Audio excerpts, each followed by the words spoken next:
Hola, mi gente. Welcome to episode 8 of Frill Talk. My name is Marina, and I have such a special guest on this episode. It's the first time that I'm doing a in-person interview, and I have the lovely person,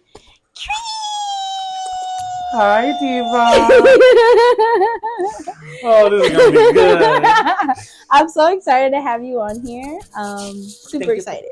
Thank you for having me. Thank you for coming on. So, Creep, please introduce yourself to the audience who may not be familiar with you already, even though they should. If you're not,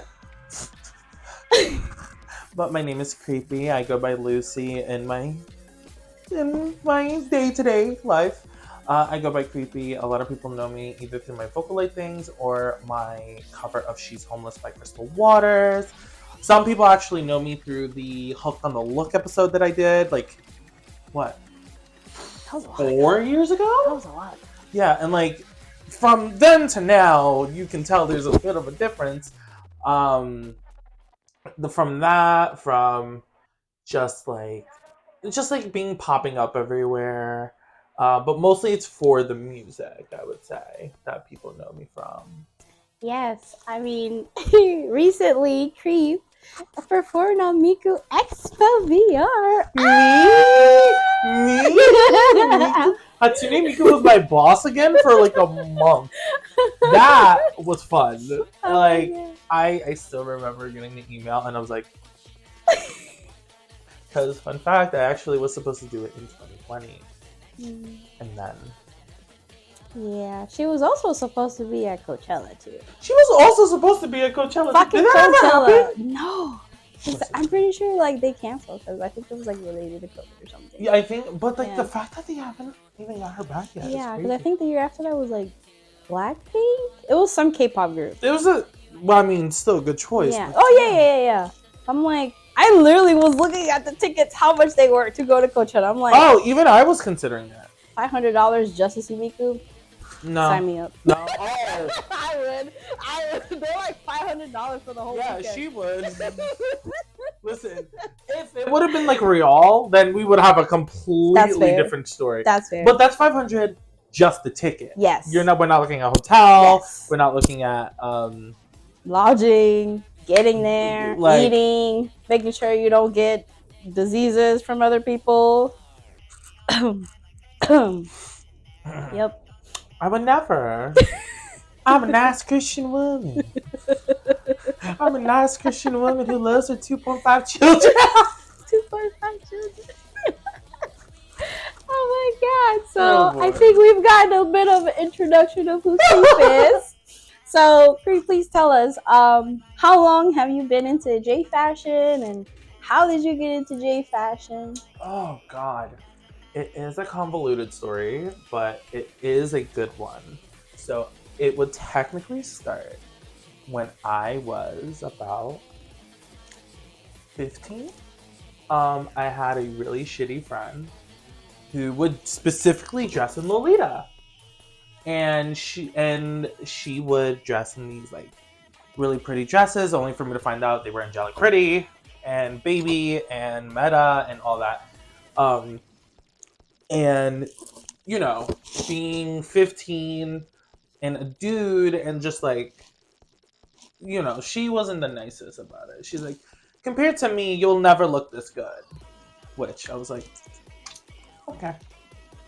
But years went on, and I think I was about 19 when I was I hate to say it, a huge Melanie fan. I used to be a huge Melanie Martinez fan, and I would get some of her pieces because they were very cute at the time. Admittedly, I'll give credit where it's due. It was cute, and I would get those pieces and a kind of collect slowly pieces, like from like Amazon and eBay. When I also was making my own money. And I remember my first pair of platform shoes were white YRUs.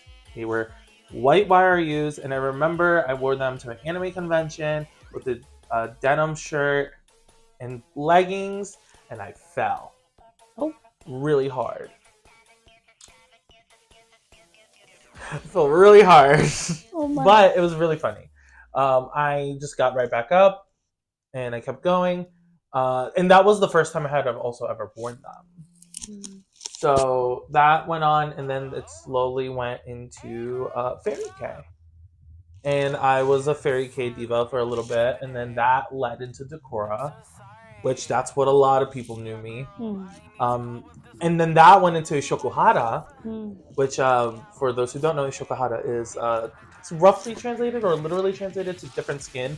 So it's a very like you're coloring yourself like blue, green, orange, like those colors. Where like for white, that would be a completely different thing in Shironuri. And then there's another color that don't.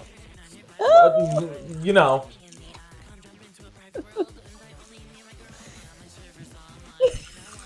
What? It's true. Yeah. Like if you're a non-black person, don't you fucking even do it. What? It's true. Yeah, I forgot. Yeah, I usually try to block that one out. Yeah, I unfortunately was unable to block that one out for a long time. And then slowly but surely, I remember slowly getting into Lolita.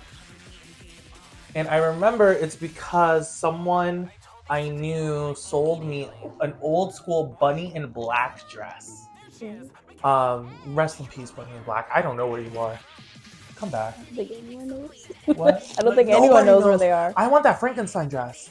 Like it's so I remember I bought that off my friend, and like that was like the spiral to Lolita, in which now I just wear a mishmash of like Lolita and things of the more femme nature.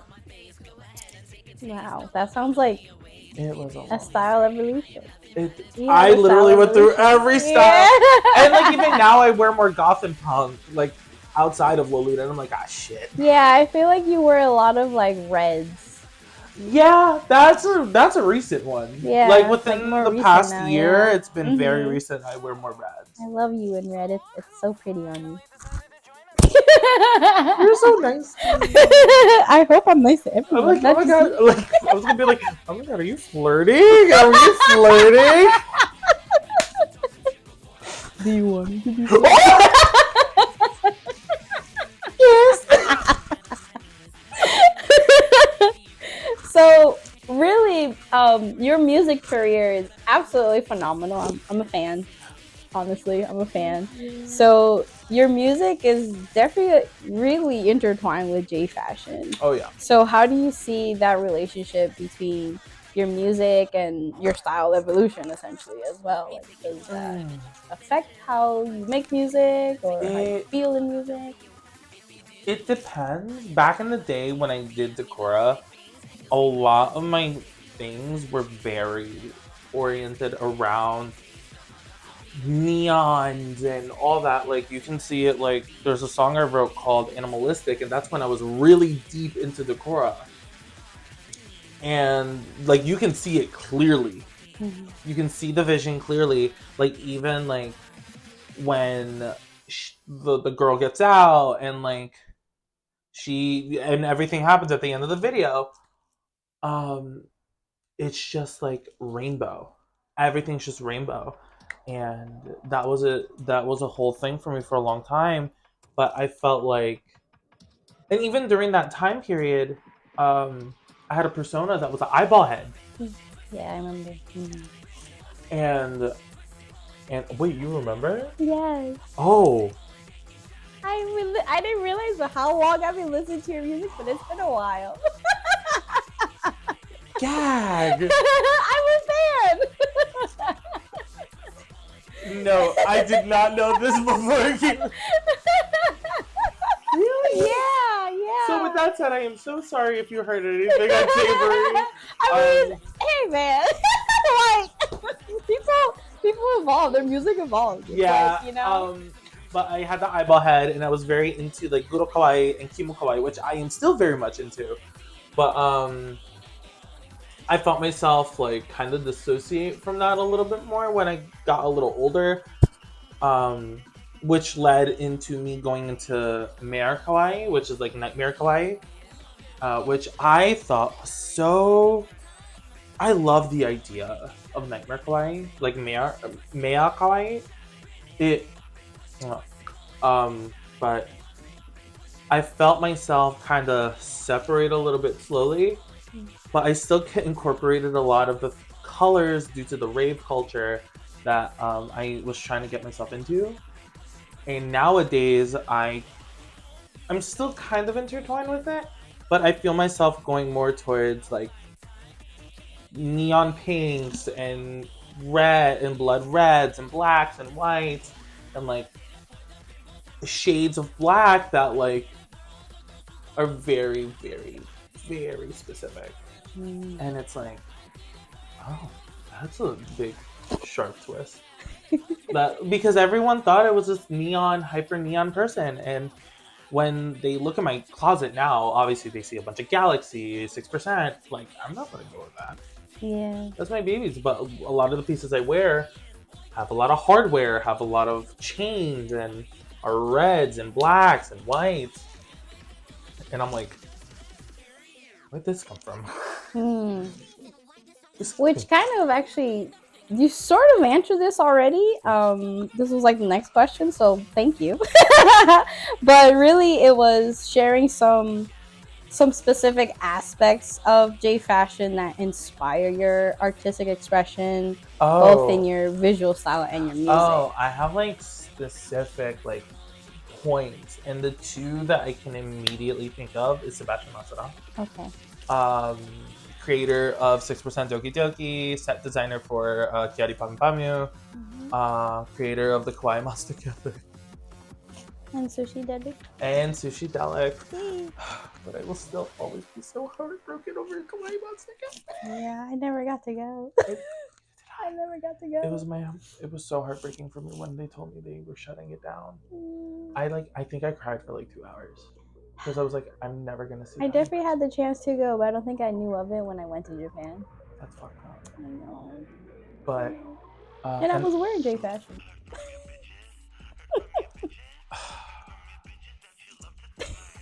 And there's another artist, and the fact that their name is not popping up right now is gonna kill me. But they are very angular. They have. I do not remember the name off the top of my head.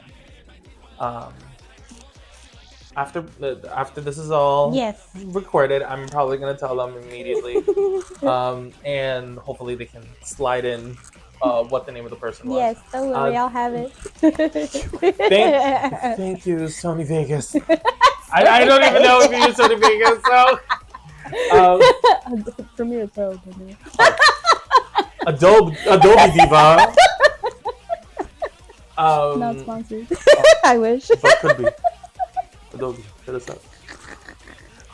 But they were super angular and mechanical, and they worked with a record label named Attack Music, and they used to work with them a lot actually, and they would do a lot of their cover art, and that also took a really big inspiration, and that's where like I started going down the rabbit hole of angular, and then everything started getting a little more angry, and I saw myself stripping away the color and started seeing more of the angry side of like what my aesthetic could be, and I was a big fan of it, so I just kind of decided to roll with it for a little bit. How was your journey in alternative Jfashion really influence the themes and messages in your music? I'm assuming it. Oh God. I will say, in the actual videos, you can see like there's clear like depictions of the Korra, like in Animalistic, like I said. Off the top of my head, I can't really think of a song that has like inspirations from Jfashion, but there is a song I wrote about my my experience in Jfashion, and that's had been like about like 2 years into it, and it's called A Clown, It's still one of my favorite songs in my Vocaloid era, and it was about. I'll give. So you might also be very familiar with people looking at you and like really taking your photo without permission and like almost like being borderline scared of you. Mm-hmm. And so the message in Clown was basically, I'll give you something to look at and I'll give you something to be scared about. And that was kind of the message. It got misinterpreted at one point, and I had to like kind of talk to the person and be like, that was not what it was about. But okay. But it ended up being something that I still relate to this day, and I'm very happy I love that song. So would you say a chunk of your music doesn't really involve like Jfashion? As of the past, as pre Toy Box, which Toy Box is my first vocal album. Mm-hmm. It's my second album totally, first album using my own vocals, available on Spotify, iTunes, period.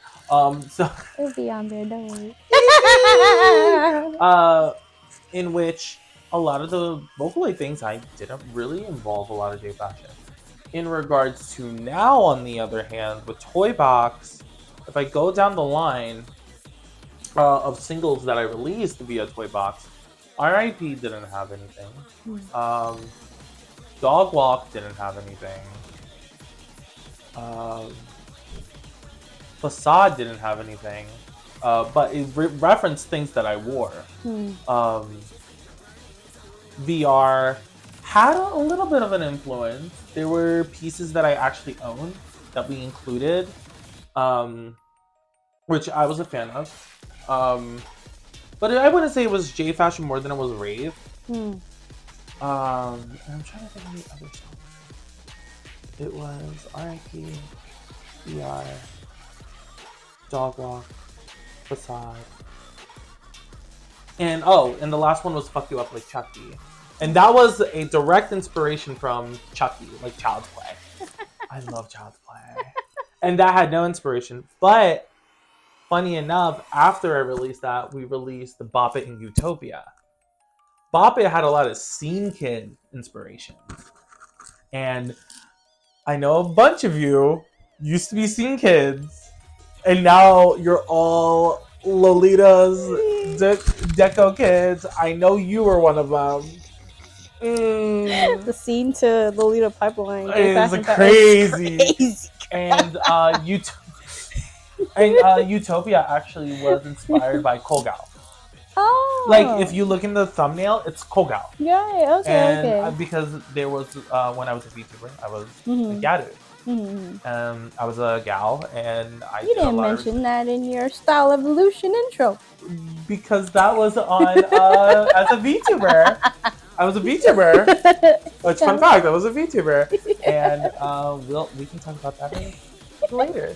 But as a VTuber, Gadu was also a huge influence, which is why also you see a lot of big hair. But I think that's also due to the club scene and drag queens and all that. I love drag queens. That's fair. I love Shea Coulee. Shea Coulee, I love you. Zoom in on that. It's gonna be a TikTok, I love you. Shea Coulee, I love you so much. Who else do I love so much like that? Shea Coulee, Monet Exchange, Bob the Drag Queen. Fuck, there was someone very specific I used to be so obsessed with.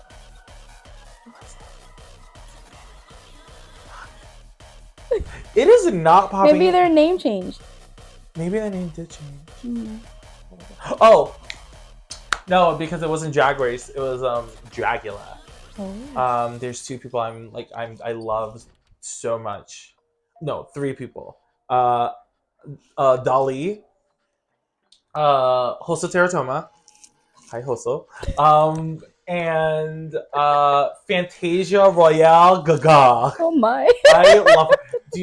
So many names I don't know. I know. I'm sorry. So, have you ever seen? It's a little swerve off topic.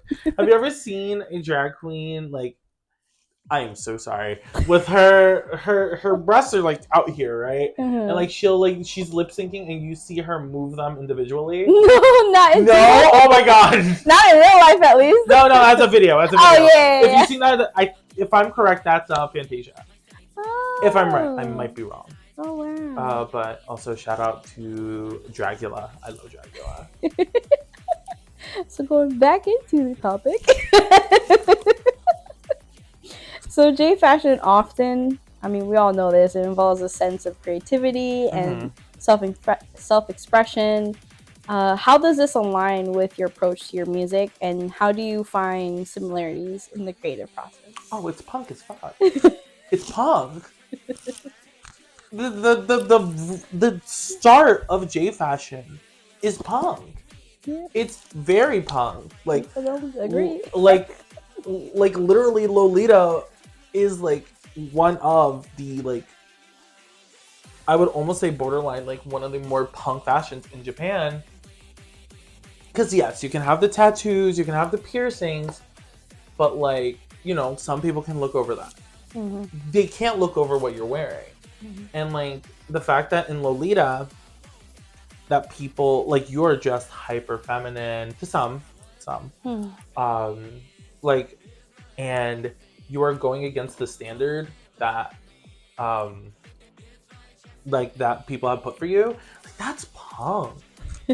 And like, and same thing with Decora. Like, you're too loud. Yeah. Same thing with Yamikawaii.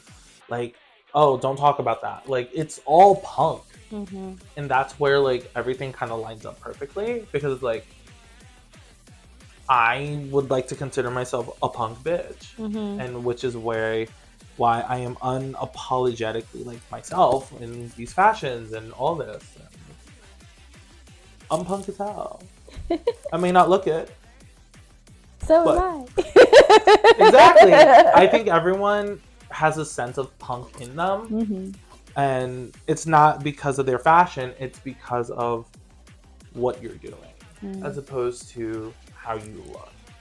In the sense of like the God save what was it? God Save the Queen, like patches, all that, as opposed to like the idea of the mindset of punk. And that's where I'm like, a majority of us are really punk as shit. Which actually, that reminds me, there's a Jfashion, I'm not sure if you've seen it, but there's a new Jfashion convention that, I think it's in the Manchester, UK. Their theme is God Save the Queen. It's literally called God Save the Queen, right? I think I remember that because I saw Ateria Perot. Shout out Ateria Perot. That's my core set. Yes. Ateria Perot was a part of that, and I was like, yeah, I see that. Yeah. Like, because Connie, for shout out Connie, yes. I love Connie. I helped them with their fashion show earlier this year, and Ateria Perot is so sweet. Ateria Perot is so fucking nice. I mean, they recently like used the black model. Yeah, and for like a major release. Yes, I was like, yes, like, oh my god, we're getting more representation. And it's like, and she looked gorgeous. Yes, she looked gorgeous. She's always gorgeous. And also, like, and they were also very transparent about their sizing. Why some brands may not do plus sizing, which is unfortunate. But when you look at it, it's like, oh, I guess I get it, but it still kind of sucks. Yeah. You can only do so much. Which sort of brings us to our next question, when we were talking about how you're very punk. These are their words, not mine. Being a big bitch has been mentioned as a term of endearment. How has your bold and really confident attitude influenced your choices in Jfashion, and how do you feel like it reflects in your artistic work? Damn, my words came back to haunt me this time, huh? Damn. Well, delusion. I'm kidding. No, actually, part of it, I'm not kidding. So there was a point when I did Jfashion, like I had. So there is a person I follow. Her name is Honeyma. I love them so much. They're one of my favorite creators. Like, I still remember to this day that how do you get so confident? How do you do this? How do you do that? And they just said full on delusion. Like looked in the camera and everything. And I've really felt that to a point because when you keep telling yourself the same shit, eventually it's going to become true. Now, is this healthy for some people? No. Was it healthy for me? Yes. Because it ended up being like I can wear full Lolita and like go to the store if I need to go grab something before I leave and like not really care. I have a full photo shoot in a bodega. Like, I think I have the photo. Like, I'll send you the photo. I think I have a photo shoot of me in the bodega. Oh my god, I'm gonna insert it here. I have, if I find it. If I don't find it, I'm so sorry. I lied to you. But I remember posting it. I was in the bodega, and like, it was in the. I remember I was next to the Cafe Bustelo. Like, oh my god. Like, I remember it. Oh, that reminds me. I remember one time I did a photo shoot in my university gym. Period. I wish it was okay for me to go back to my old like high school and do a photo shoot in one of the classrooms. Like just like a bunch of my friends in full Lolita and like the teacher just like, oh Jesus Christ, what am I like? I think it'd be so funny. But no, I really do believe that like you just got to keep telling yourself you look great, you look good, because eventually you're gonna have to believe it. Of course, that's some people, not everyone. Yeah. Because I used to have very, very, very, very, very bad self-esteem, and it actually unfortunately peaked back up in 2020. I felt like shit. I feel like 2020 we all were at rock bottom.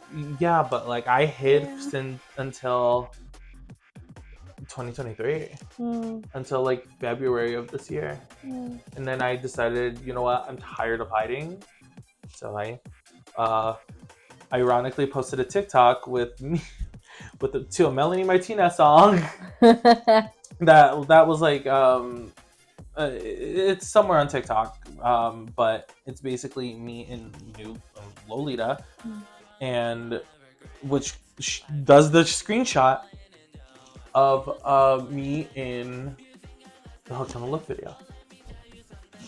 And I'm gonna tell you right now, me doing that big change was a very necessary thing.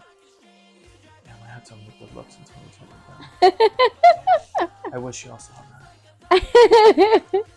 So, the alternative scene, not just Jfashion, Yes.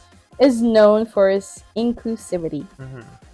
How do you see your identity and style contributing to that broader diversity within the Jfashion and music community, since you're a big part of both? I am a queer trans person of color, and that intimidates a lot of people.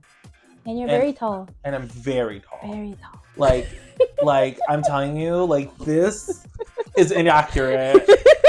Like I tower over them, and I wore flat shoes.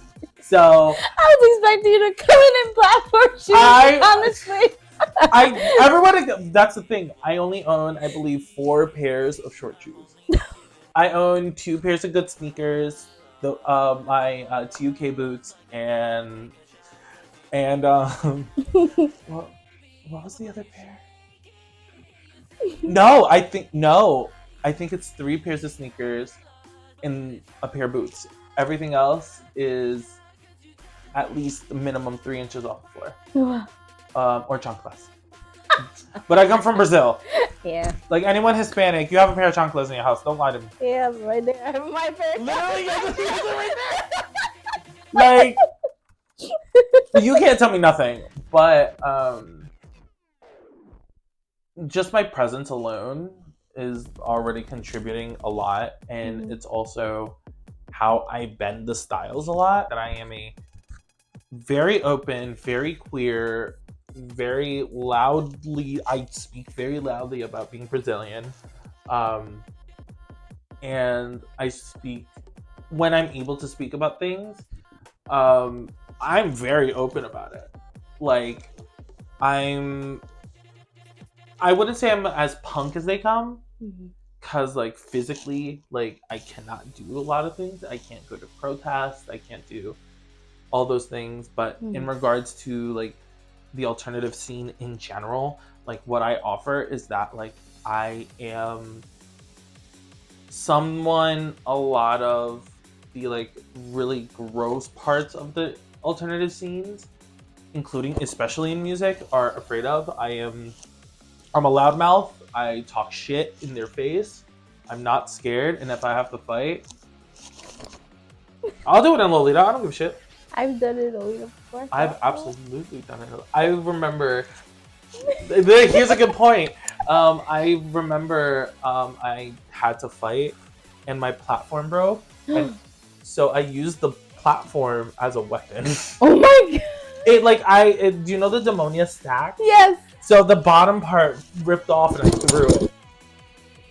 Oh my! And so fun fact, it's also like screwed in. So I had nails at the bottom of my shoe, and I was like, "You want to back the fuck up?" And like I almost like kicked them with the nails. Oh my god! Yeah, it was really fun. And the nails are screws. I forgot. Mm-hmm. But no, like I'm unapologetically queer. I'm unapologetically Brazilian. I'm unapologetically like. I'm just like, I'm really unapologetic with what I do. Especially like sitting down and just being as delusional as I can be sometimes with how I look.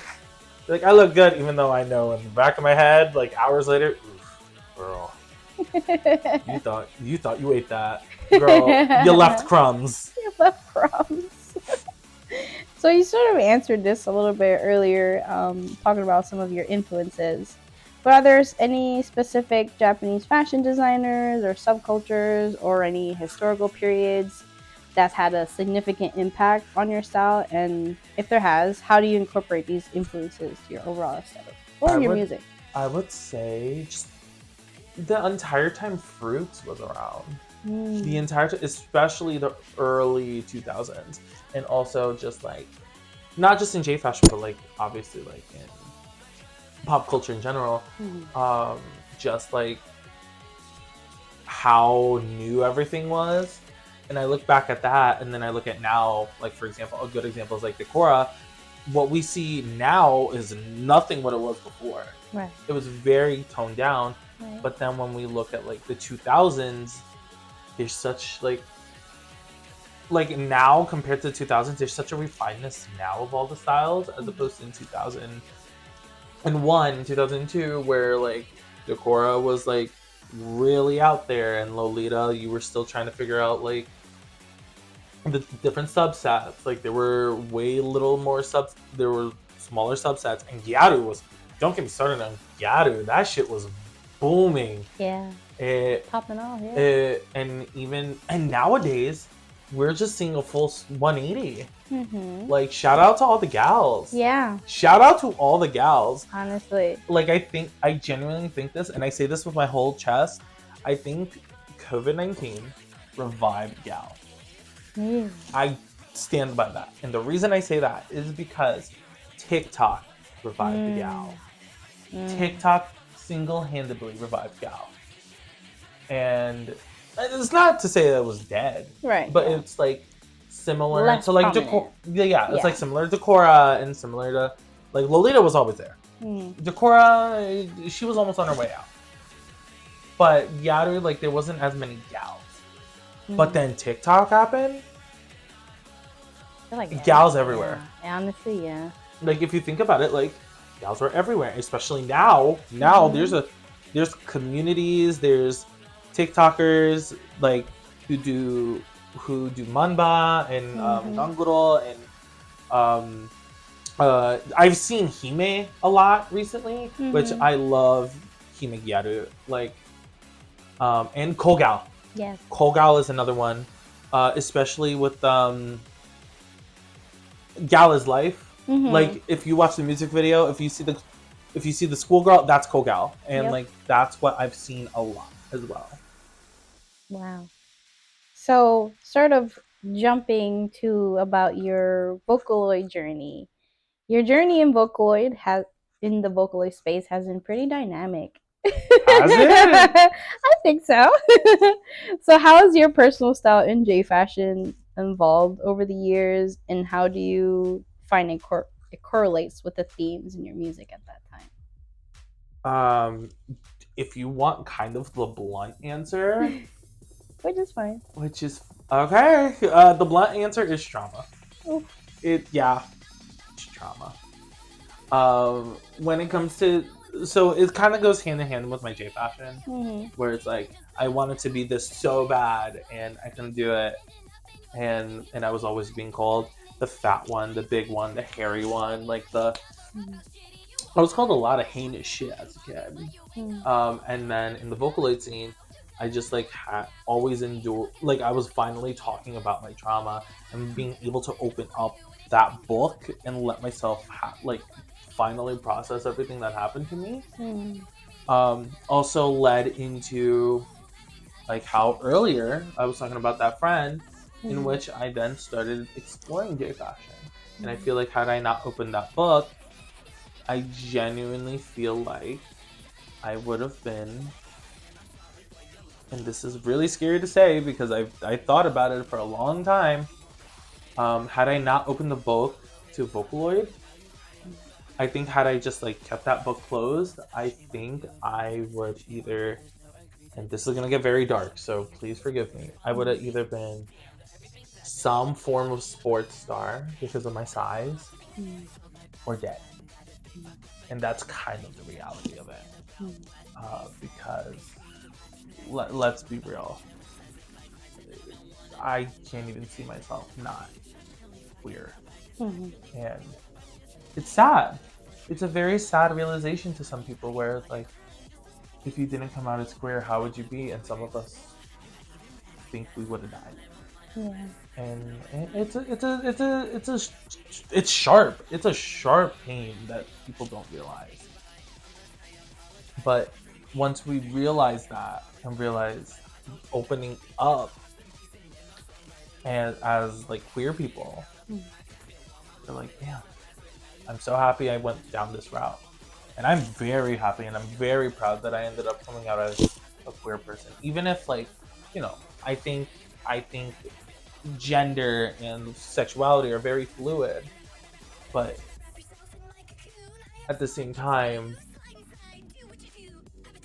it's such a wish-washy thing. But at the end of the day, I knew, like, I knew I was queer.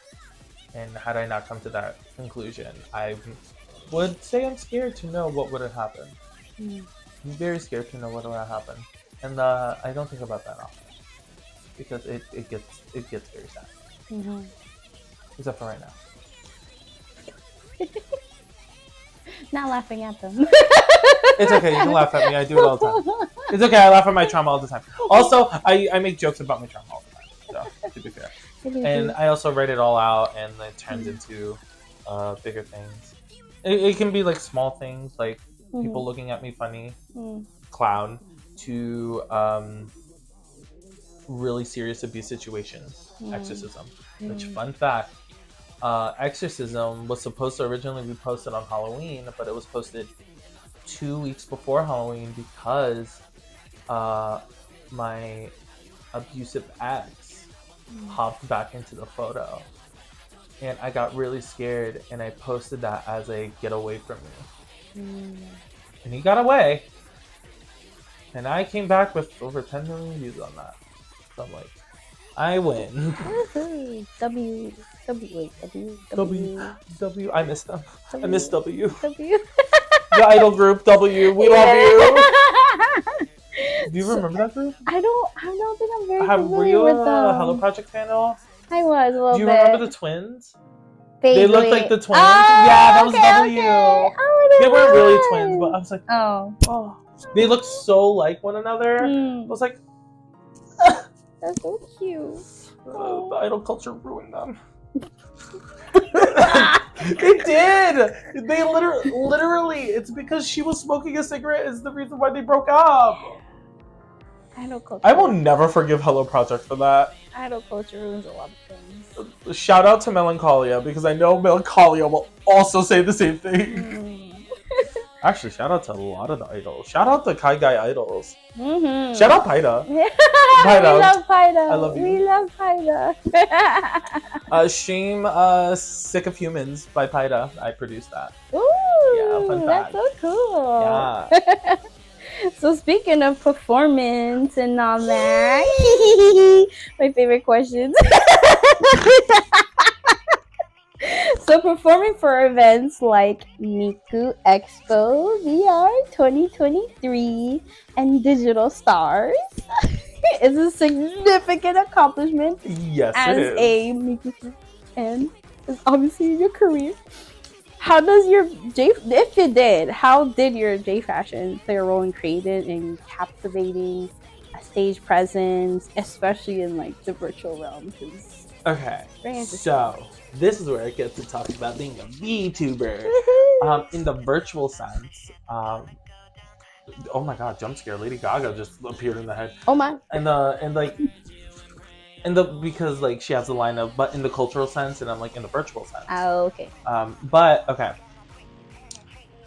In regards to the visuals of MIKUEXPO and my performance at Digital Stars, unfortunately, I was fully hands off on MIKUEXPO. When they played Karma, fun fact, I collaborated with Circus P for Karma, which we were, I believe, the first English Kagamine Rin song ever played at MIKUEXPO. I do not remember another one. Wow. If I do, please correct. If I'm wrong, please correct. Okay. So I was hands off. But I will say, MIKUEXPO, why was your theme toy box? Which I will say, it was very ironic that their theme was toy box and they had me on. I was like, meant to be. Meant to be. I made a joke being like, if they don't have me, I'm gonna be so upset. And I like accidentally manifested that. You put it out in the universe. I accidentally manifested that. You absolutely did. But when it came to Digital Stars, it didn't. There wasn't really much in regards to like Jfashion. Like I couldn't really do much, right? Because the original idea was that I was gonna do my DJ set as Sushi Dale, and I was gonna give tribute to Jfashion via Chop. Right. Another one that I was gonna do my whole DJ set like sitting on the floor of like a park near me, and I was gonna have a bunch of friends like Lolita, Jfashion, and we were all gonna kind of like party in the middle of the park. But unfortunately, I couldn't get that done in time. Excuse me. So virtually at that point, I also had been a VTuber for a long time. Like I said, I used to be a gal VTuber. I made a huge friend group of Yadu VTubers at that point, and it showed me I already had a little bit of attention to detail. But when you're a VTuber, you look at the attention to detail. And when it came to MIKUEXPO, I was like, you know what? We're gonna look at these little details. Every little detail that was in my Digital Stars was there for a reason. And the only thing that I wish I could have done a little better is the strobing, because that did hurt. Okay. It did hurt, but other than that, like, I'm super happy with how Digital Stars came out. At the end of it, we did a big tribute to Akira Complex, who unfortunately passed away earlier this year in 2023. And it really shook up the music scene for a long time. Especially if you're a rhythm game fan, you'll know a bunch of their things, especially if you're a fan of Osu. But like those little details were major. So it wasn't essentially I incorporated Jfashion, more so what I learned from Jfashion, which was the attention to detail. I love that.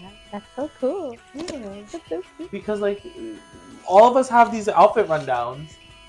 We all have specific little details. Like I can tell you right now, I bet you they can point out every little thing on their outfit right now. I think so. I mean, I'm not wearing a lot right now, but exactly. But you can straight up say where are your hair clips from, where are these from, where's my blouse from, and so that's what I mean. Like we look at the attention to detail. Yeah, I feel like when you're in Jfashion, you just become more aware. Yeah. Yeah, and my friend Beck, just the other day, they go by Beck Attack on Instagram. I sent them a photo of things I was selling, and they went, I've been in this industry for not industry, I've been in this fashion for so long that I can identify the fabric through the photos. And that's what I mean by attention to detail. We can tell now. Yeah. Like, we can tell if, like, something's chiffon, something's cotton, something's wool, something. To a normal person, none of that means anything. That means nothing. To us, we'd be like, I don't want that. Why? It has, like, 20% chiffon in it. It makes me itchy. I can already tell. Like, this photo's making me itch. Like, really? Like, what normal person does that? I can tell you, none. Fashion designer? Normal person. That's fair. So since you've gone through such a variety of fashions, would you consider it that you had like a reinvention of yourself, and maybe suggest that you have a constant evolution? And has this evolution influenced the way you express yourself through your style in Jfashion places? Oh yeah. Just like look at the hooked on the look video and look at me now. You would not think it was the same person. Like here.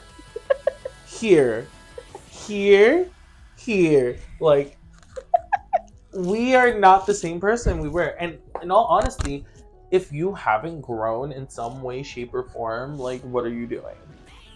Like, that's kind of like the all in all reality. Like, if you have not grown, like, and also, like, to kind of like touch on this, if you haven't grown, looked at yourself, taken accountability for a lot of the shit that you've done, like, whether it be positive or negative, accountability isn't always negative.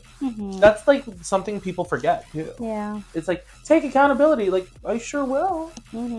Look at all this great thing. Like, give yourself credit where it's due, but also be accountable for the shit that you do wrong, whether it be like something as simple as, like, you know, making a small mistake, or like saying the wrong thing that you didn't know was like kind of fucked up, to like, I don't know, like off the top of the dome, like taking hundreds and thousands of dollars.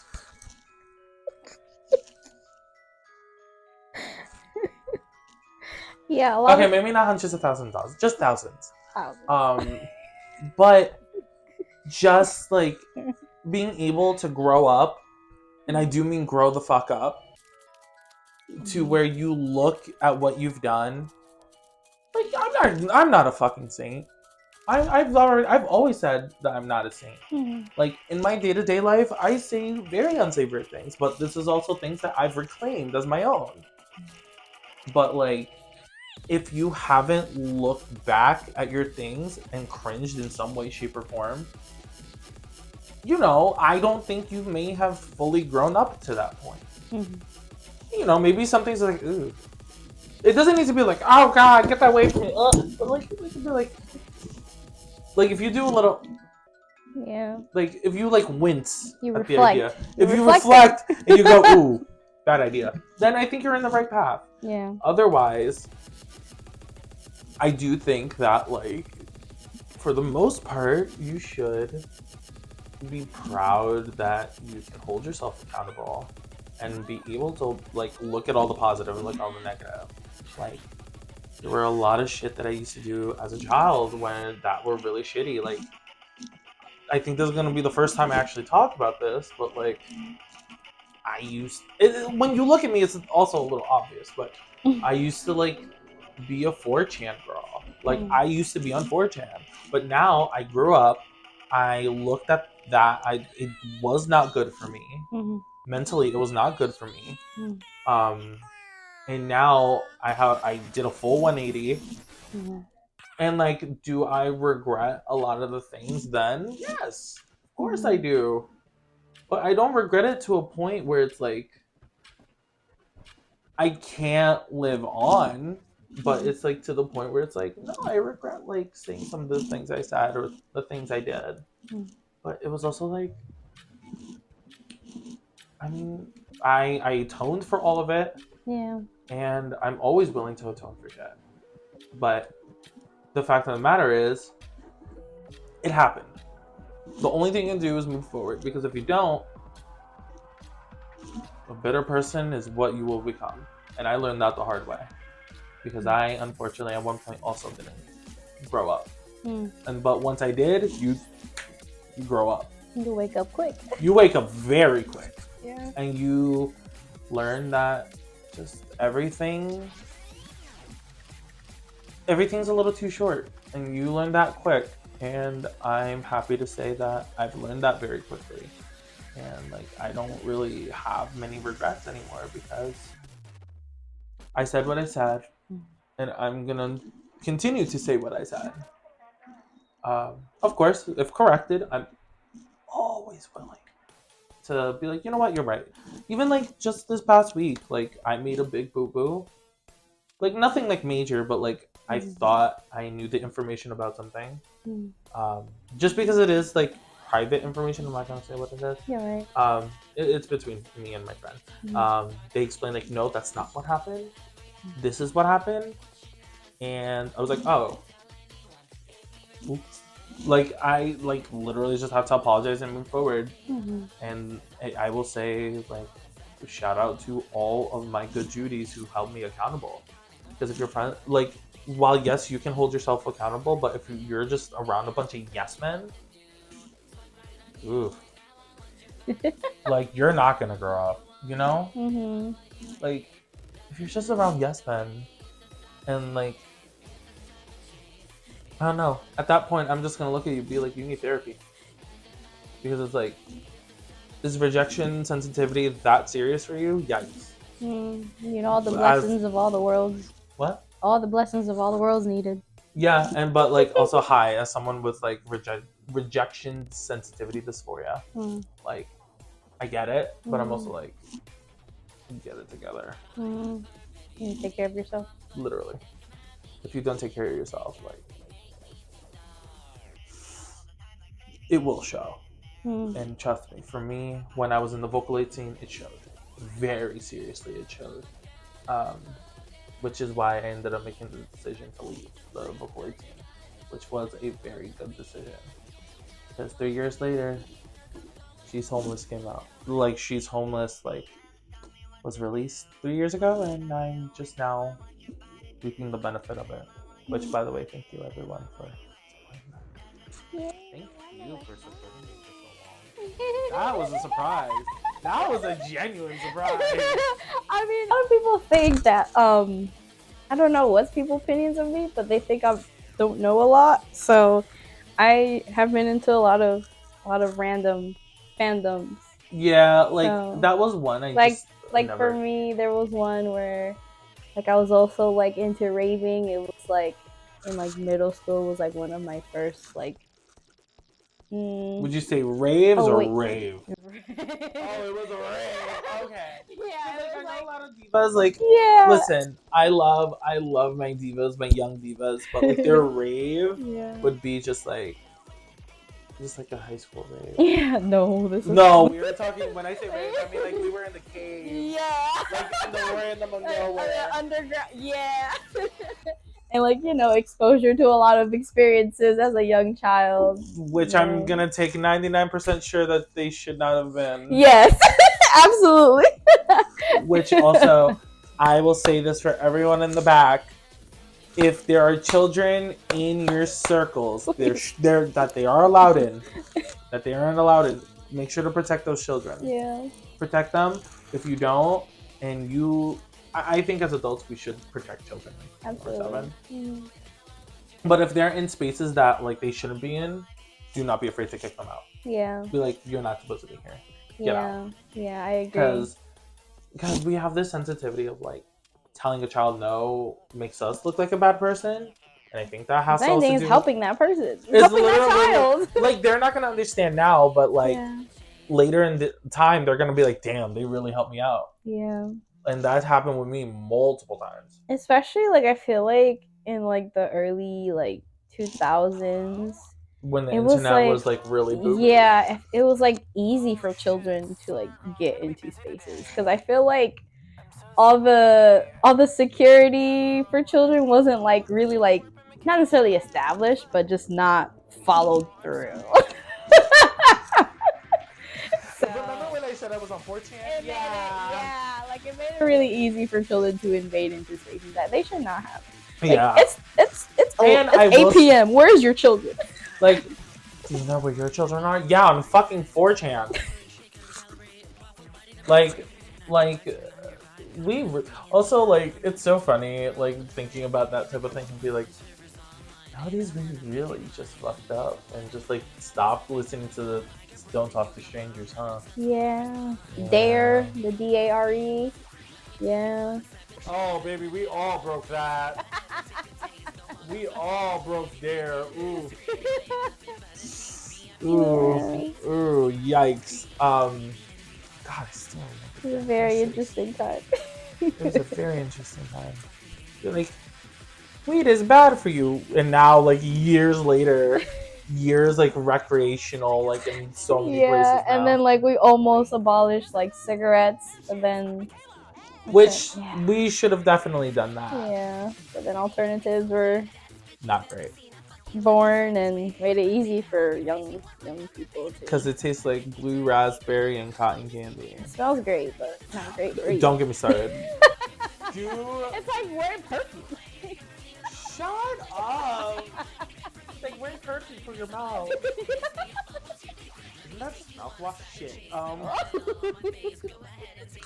At that point, yeah, pretty much. Yeah, no, like. Just like you gotta really take care of one another. Yeah. Except for like really shitty people, you can take those people out. Yeah, and it's like going back to the accountability. Like people think because we're wearing like colorful or cute or fluffy fashion that we shouldn't have any sort of like accountability or responsibility, which makes absolutely no sense because the majority of people who wear these fashions are adults. Which is really funny when people are like, only children wear the... Really? Sir, madam. Human. Where did a child get the money to buy hospitality doll from fucking Physical Drop? Right. How'd they know those words? Shit, I barely knew those words. Like, they must have saw a TikTok tutorial or something. I don't know. Damn. YouTube tutorial. Damn. It just makes no sense to me anymore. Yeah. But, I love you. Did you want to talk about any other topic? Anything in mind? That was all my questions. Oh my god, for real? Mm-hmm. Yippee! I usually try to only like make about like 10 at most. Because it's like, you know, it can we end up rambling. Quick. Yeah. At most 10. Usually there's like nothing 8. really other than like, if for 2024 it's gonna be insane on my end. And this part could be edited out. So, in 2024, I have a lot of new music, a lot of collaborations. This will probably be out in 2024. This will probably be out in 2024. We're aiming for February, March for the first release of a few singles. Can you bleep out the next few things? Yes. I'm starting now. I am bleeping this out. No. Like, as in, can you bleep out the names? I'm just gonna say. Right now? Yes. Okay. So this is a reminder to myself. I am bleeping this out. So some people are like,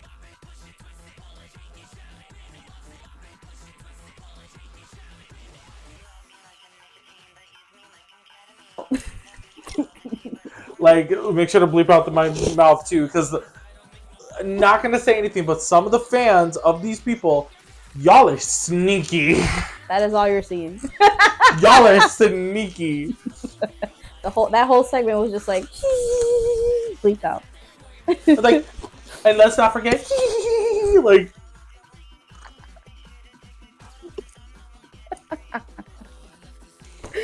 I'm so excited.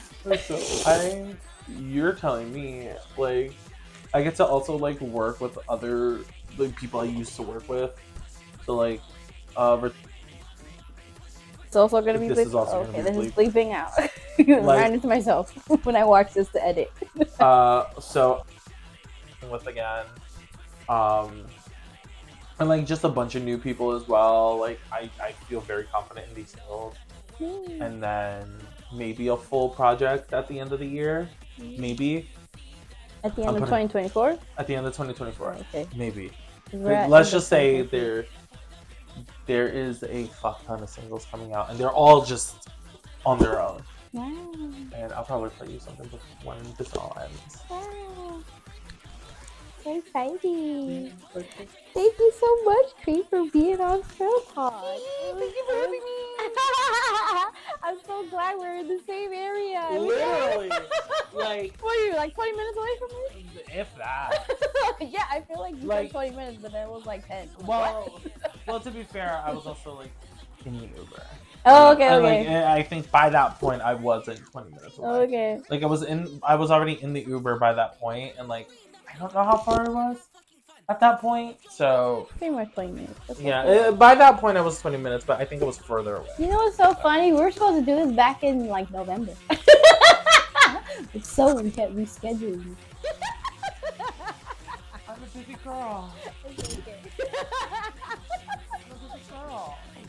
Is there anything at all, Creep, that you want to let the audience know before we close out the episode? Yes, follow me everywhere on Yes. It's Creepy. All their Please. stuff will be in the description. Everything. I'm so excited. I have so many exciting things coming out, new shows. If this comes out on time, I am super excited to be playing MAGFest this year. Ooh. I am playing main stage, so if you are here, if this comes out before the When is MAGFest 18th, again? February? January. January. Okay. If this comes out before January 18th, please come see me at MAGFest. Like I am so excited. I'm so honored. And if to it be doesn't, playing. I hope you went. And I will also be playing Katsukan. I'm going to Katsukan. Yes, I'm playing Katsukan. They reached out after MIKUEXPO. They reached out, and I will be playing that as well. Like literally 2 weeks later. Yes, you will. And yeah, no, there's a bunch more shows that are in the works that are being put together, both VR and IRL, and so many different things are happening. I'm so excited for you. And just follow me everywhere on It's Creepy. And I'm very excited for this next era of life to happen. Thank you for having me. Thank you so much. And thank you everyone for watching episode 8 of Frill Talk with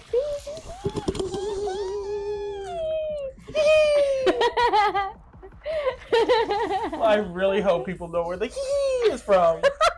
If y'all watch the most recent season of Drag Race, you know, like, God, Mistress Isabel Brooks, you are a mess. I love you. Well, this has been Marina and Creepy. And I'll see you in the next one. Not with them, of course. But bye-bye. Bye. This is where I die now. Goodbye. And then you just put, and then at the end of it, you just like do like a gunshot.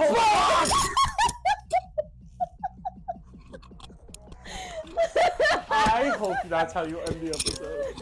I really.